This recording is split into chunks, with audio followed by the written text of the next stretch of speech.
In a museum storage room sits a clay jar.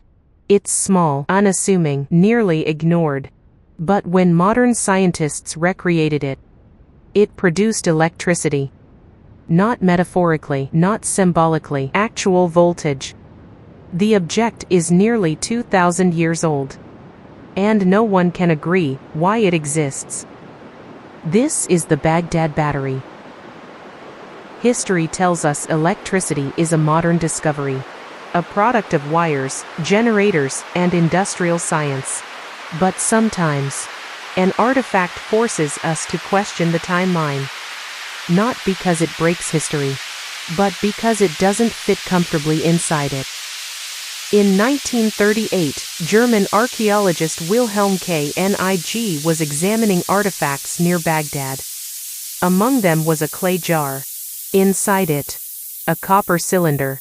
And inside that, an iron rod. The components were sealed with asphalt. This design immediately stood out, because it mirrors the structure of a simple electrochemical cell. When researchers filled replicas of the jar with acidic liquids, like vinegar or wine, the device produced between 1 and 2 volts of electricity. Copper and iron act as electrodes. The liquid acts as an electrolyte. This is not theory. It has been tested repeatedly.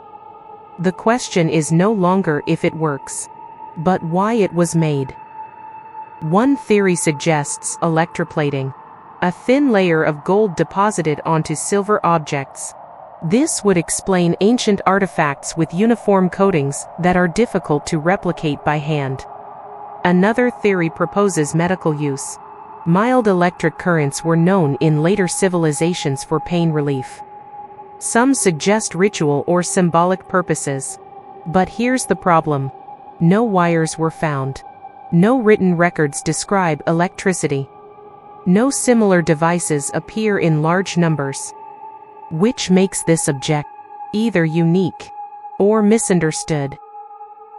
Mainstream archaeology remains cautious. Some argue the jar may have stored scrolls or religious items. Others say the electrical effect is coincidental. But coincidence becomes harder to defend when the structure works so reliably, especially when recreated using period-accurate materials. This isn't proof of lost advanced civilizations, but it is proof that ancient knowledge may have been more experimental than we assume. The Baghdad battery doesn't rewrite history. It challenges our confidence in it. It reminds us that innovation doesn't always move forward in straight lines. Some discoveries are forgotten, some ideas disappear, and some technologies wait quietly for the right century to recognize them.